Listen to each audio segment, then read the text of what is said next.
இவ்வளோ சீக்கிரமா வேலை முடியும்னு நினைக்கலங்க. ஆமாங்க. அஸ்ஸலாமு அலைக்கும். இப்ப நம்ம வந்து பார்ட் 1 கன்டினியூஷன் தான் பார்த்துட்டுருக்கோம். இப்ப நம்ம எடுத்தோனே வந்து மேல தாங்க போயாச்சு கிட்ஸ் செக்ஷனுக்கு. மேடம்க்கு ஈத்க்கு வந்து ட்ரெஸ் தான் வாங்க வந்திருக்கோம். என்னென்ன கலெக்ஷன்ஸ்லாம் வந்திருக்குன்னு பார்க்கலான்ட்டு ரொம்ப இன்ட்ரெஸ்ட்டா இருந்தோம். மேடமும் நம்மள விட இன்ட்ரெஸ்ட்டா இருந்தாங்க. உள்ள போயிட்டோனே பார்த்தீங்கன்னா, கோட் சூட்டு, லெகின் டைப்பு, ஷராரா, மேக்ஸின்ட்டு குட்டி குட்டியா ஃப்ராக்ஸ் எல்லாம் சூப்பரா வச்சிருந்தாங்க. நெறைய வந்து எப்பவுமே காட்டன்ல தான் எடுக்கிறது மேடம் போட மாட்டாங்கன்ட்டு. இந்த வாட்டி என்னமோ தெரியல கொஞ்சம் இன்ட்ரெஸ்டடா இருந்துச்சு. கொஞ்சம் ஒர்க் டைப்ல எடுப்போன்ட்டு.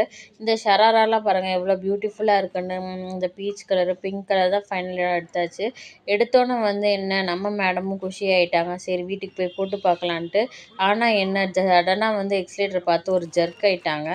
அதோட ஒரு வழியா மேடம் எக்ஸிலேட்டர்லேருந்து லிஃப்ட்டுக்கு மாத்தி கூட்டிட்டு வந்தாச்சு. நம்ம பேஜ் இப்ப தான் பார்க்குறீங்கன்னா, மறக்காம சப்ஸ்கிரைப் பண்ணிக்கோங்க. இங்க இது மட்டும் இல்லாம இன்னும் நெறைய ஐட்டம்ஸ்லாம் வச்சிருந்தாங்க. நமக்கு வீடியோ எடுக்க தான் டைம் இல்ல. Thank you.